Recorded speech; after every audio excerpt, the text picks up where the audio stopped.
कभी कोई व्यक्ति आप पे किसी ब्लैंक पेपर पे साइन करवा ले और उसको अपने पास रख ले, या किसी स्टाम्प पेपर पे आपसे साइन करवा ले और उस पेपर को अपने पास रख ले और इस तरह से वो आपके साथ धोखाधड़ी करने का प्रयास करे, तो आप क्या करेंगे? और अगर आपने किसी ब्लैंक पेपर पर या किसी स्टाम्प पेपर पर ब्लैंक साइन करके दे दिए हैं तो उसकी वैलिडिटी क्या है और ये कोर्ट में डॉक्यूमेंट क्या मान्यता रखते हैं? कोई भी व्यक्ति आपके खिलाफ इन डॉक्यूमेंट से क्या कर सकता है, उसके क्या क्या अधिकार हैं और आपको फिर क्या एक्शन लेना चाहिए, आज के इस वीडियो में हम ये जानने वाले हैं। तो दोस्तों, वीडियो में आगे बढ़ने से पहले मेरा आपसे आग्रह हमेशा रहता है कि इस वीडियो को अगर पसंद आ रहा है तो लाइक जरूर करें, हमारे channel star real estate and builders को सब्सक्राइब जरूर करें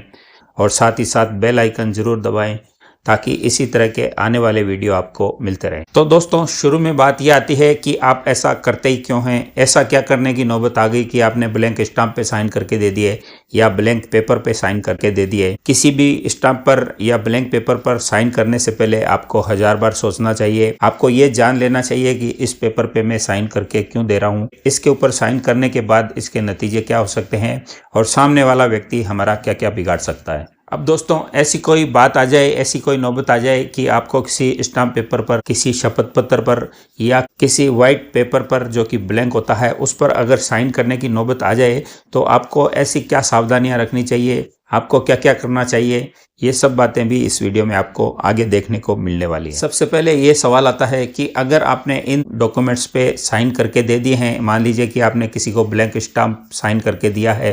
किसी को कोई शपथ पत्र के लिए एग्रीमेंट बिना लिखे उस पर साइन करके दे दिया है, या किसी ब्लैंक पेपर पे किसी को आपने सिग्नेचर करके दे दिए हैं, क्या ये आपके खिलाफ जा सकते हैं? तो इसका जवाब है कि जी हाँ, बिल्कुल कोर्ट में ये पेपर आपके खिलाफ खड़े हो सकते हैं। उस पर कोई भी व्यक्ति कुछ भी लिखकर कोर्ट में उसको पेश कर सकता है। दोस्तों, कई जगह आपने देखा होगा कि कई लोगों के पास व्हाइट पेपर पर कुछ पहले से प्रिंट किया हुआ होता है और उसमें फला जगह खाली छोड़ी हुई होती है। क्या इस तरह के पेपर पर भी अगर वो भरा हुआ नहीं है और ब्लैंक है और आपने कोई साइन करके दे दिए तो क्या वो आपके खिलाफ हो सकता है? तो जी हाँ, वो डॉक्यूमेंट भी आपके खिलाफ जा सकता है। यहाँ तक कि आपके खिलाफ वो आपकी कोई प्रॉपर्टी, आपका कोई प्लॉट या आपकी कोई संपत्ति है उसको भी अपने नाम लिख सकता है। वो ये दावा कर सकता है कि वो संपत्ति उसकी है और ये संपत्ति आपने उसको बेची है और अब आप उस संपत्ति को उसको सुपुर्द नहीं कर रहे हैं, आपने उस पर कब्जा कर रखा है। आपके खिलाफ वो स्पेसिफिक परफॉर्मेंस के खिलाफ केस दायर कर सकता है, कोर्ट में जा सकता है और वो चीजें आपको हैरान और परेशान करने वाली हो सकती हैं। इसी के अलावा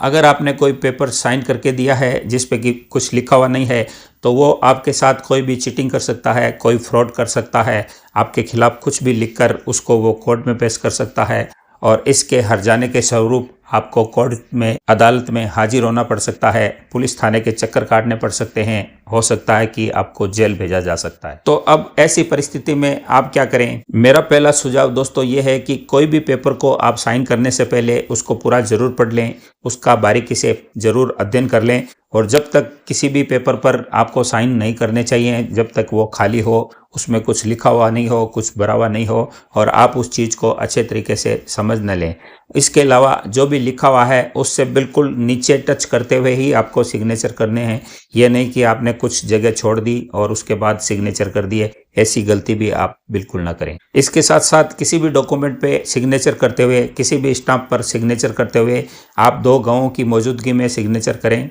एक गवाह आपका अपना होना चाहिए और एक गवाह सामने वाली पार्टी का मिलने वाला होना चाहिए ताकि किसी भी विवाद होने की कंडीशन में वो आपको सपोर्ट कर सकें, आपके फेवर में गवाही दे सकें। इसके अलावा आपको एक सावधानी जरूर रखनी चाहिए और जिस डॉक्यूमेंट पे आपने सिग्नेचर करके सामने वाले को दिए हैं तो उस डॉक्यूमेंट की एक फ़ोटोकॉपी करके अपने पास ज़रूर रख लें और जहाँ पर भी आपने सिग्नेचर किए हैं वहाँ पर उस समय की दिनांक जरूर डालें, तारीख जरूर डालें। उससे आपको ये पता रहेगा कि फ़लाँ लोगों की मौजूदगी में फ़लाँ डॉक्यूमेंट आपने साइन किया था और उस दिनांक को साइन किया था, उस तारीख को साइन किया था। उससे आपको सावधान रहने की ज़रूरत रहेगी और आपको ये ध्यान रहेगा कि फ़लाँ डॉक्यूमेंट आपने सिग्नेचर करके किसी को दिया था। और जैसा कि मैंने कहा कि जहाँ पर सिग्नेचर किए हैं उससे सटते हुए आपको थंब इम्प्रेशन यानी कि अंगूठे का निशान भी लगा देना चाहिए और जो इबारत लिखी हुई है, जो भी मैटर लिखा हुआ है, उसके और आपके सिग्नेचर के बीच में आपको स्पेस, जैसा कि मैं पूर्व में बता चुका हूँ,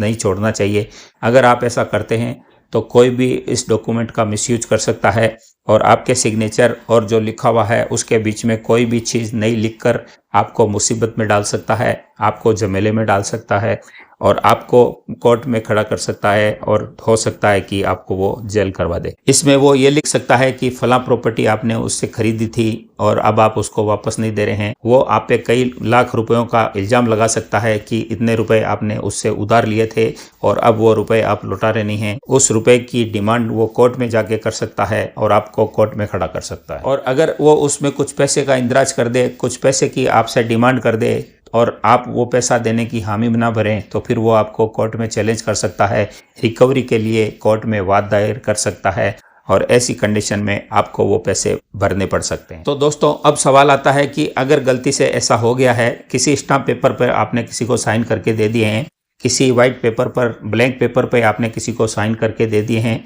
और अब आपको पता चला है कि फलां व्यक्ति के पास मेरे साइन किए हुए डॉक्यूमेंट्स हैं, तो ऐसी कंडीशन में आपको क्या एक्शन लेना चाहिए, आपको क्या करना चाहिए? तो दोस्तों, सबसे पहले ऐसी कंडीशन में आपको एक लिखित में नोटिस लिखकर पर्सनली तौर पर उस व्यक्ति को देना है और उसमें आपको ये बताना है कि फलां डॉक्यूमेंट सिग्नेचर किया हुआ आपके पास है, तो वो डॉक्यूमेंट्स मुझे लौटा दीजिए उस डॉक्यूमेंट से, और उसके अलावा आपका मेरा कोई लेना देना नहीं है, इसलिए वो डॉक्यूमेंट्स आप मुझे सुपुर्द कर दीजिए। अब इस कंडीशन में वो आपकी बात को नहीं मानता है तो फिर किसी अच्छे लॉयर से आप संपर्क करके एक नोटिस तैयार करवाएं और उस नोटिस में तमाम सारी बातें उस डॉक्यूमेंट से संबंधित लिखें कि फलां डॉक्यूमेंट्स जिन दो गवाहों की मौजूदगी में आपने उसको सिग्नेचर करके दिया था, उसमें आपने क्या इश्यूज लिखे थे और किन इश्यूज को लिखकर आपने उस पर सिग्नेचर किए थे, किस दिनांक को आपने उसको दिया था। ये सारी बातें लिखकर आप उससे उस डॉक्यूमेंट्स की डिमांड कर सकते हैं और उस डॉक्यूमेंट्स को रद्द करने का उसको कह सकते हैं। और अगर वो इस बात को नहीं मानता है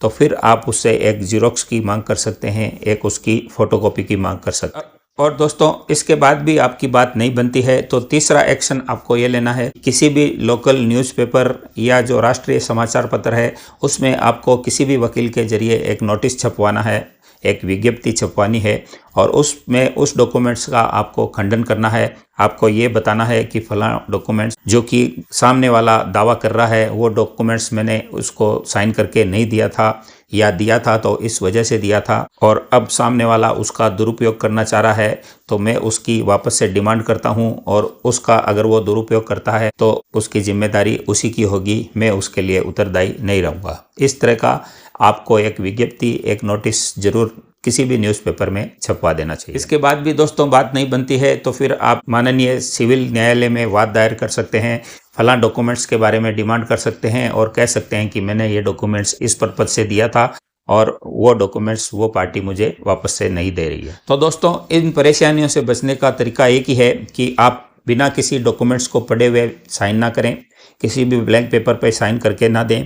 किसी भी पेपर पर कोई इबारत लिखी हुई हो तो उसमें जगह छोड़कर, स्पेस छोड़कर साइन ना करें। जहाँ पर लिखा हुआ ख़त्म हो रहा है बिल्कुल उससे जुड़ते हुए साइन करें। ये तमाम सारी बातें अगर आप ध्यान रखेंगे तो फिर इस प्रकार की नौबत ही नहीं आएगी, ऐसी परिस्थिति ही आपके जीवन में नहीं बनेगी। और भूलवश, गलतीवश, अज्ञानतावश या मजबूरीवश अगर आपने ऐसा कर भी दिया है तो फिर आपको किन किन बातों का ध्यान रखना चाहिए, आपको क्या क्या एक्शन लेना चाहिए, ये तमाम सारी बातें मैंने आपको इस वीडियो में बता दी हैं। और अगर आपके साथ इस तरह का कहीं धोखा हो जाए, किस तरह की गड़बड़ी हो जाए, चीटिंग हो जाए या आपको कोई इस तरह से कोई डॉक्यूमेंट्स लेकर परेशान करे तो फिर उससे बचने के लिए आपको न्यायालय की शरण लेनी चाहिए और जहाँ तक हो सके इन गलतियों से आपको बचना चाहिए। किसी भी ब्लैंक पेपर पे, किसी भी स्टाम्प पेपर पे साइन करके किसी को भी आपको नहीं देने चाहिए। तो दोस्तों, ऐसी कोशिश करें कि आपकी ज़िंदगी में ऐसा कोई वक्त ही ना आए कि आपको किसी को भी ब्लैंक पेपर साइन करके देना पड़े या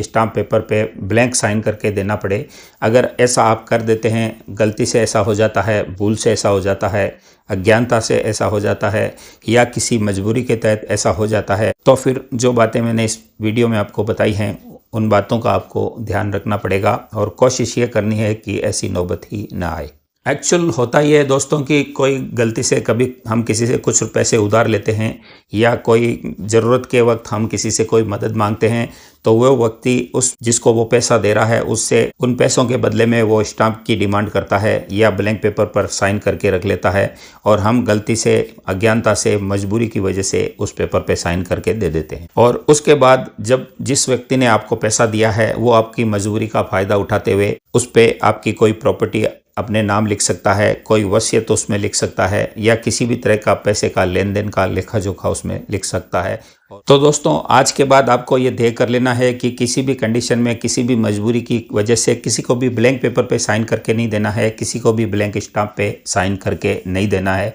या कहीं साइन करना भी पड़े तो बहुत ध्यान से दो गवाहों की मौजूदगी में करना है, और जो इबारत लिखी हुई है उसको अच्छे तरीके से पढ़ने के बाद इबारत से सटते हुए आपको सिग्नेचर करना है। इन बातों का आपको ध्यान रखना है। अगर ऐसा आप करेंगे और इन बातों का ध्यान रखेंगे तो कोई भी आपके साथ चालाकी नहीं कर पाएगा, कोई भी आपको अनर्गल दबा नहीं सकेगा, अनर्गल आपकी प्रॉपर्टी दबा नहीं पाएगा, अनर्गल आपसे पैसों की डिमांड नहीं कर पाएगा। तो दोस्तों उम्मीद करता हूँ ये वीडियो आपको पसंद आई होगी। वीडियो पसंद आई तो झट से इसको लाइक कर दीजिए, हमारे channel star real estate and builders को सब्सक्राइब कर दीजिए, बेल आइकन भी जरूर दबाइए ताकि इसी तरह की नॉलेजेबल वीडियो आपको आगे भी मिलती रहे। तो हम आपसे मिलते हैं अगले वीडियो के साथ, तब तक के लिए नमस्कार, जय हिंद, जय भारत।